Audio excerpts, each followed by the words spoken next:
You ask Tiger to solve. This deals with linear equations with one unknown. The final result is x equals -8. Let's solve it step by step.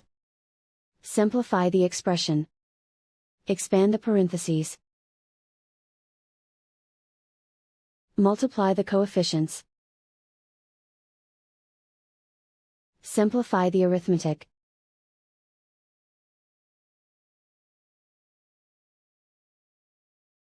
Group all constants on the right side of the equation.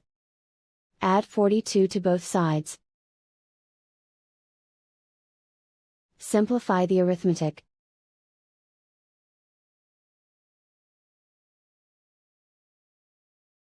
Isolate the x. Divide both sides by -12. Cancel out the negatives. Simplify the fraction. Move the negative sign from the denominator to the numerator. Find the greatest common factor of the numerator and denominator. Factor out and cancel the greatest common factor. And so the final result is x equals -8.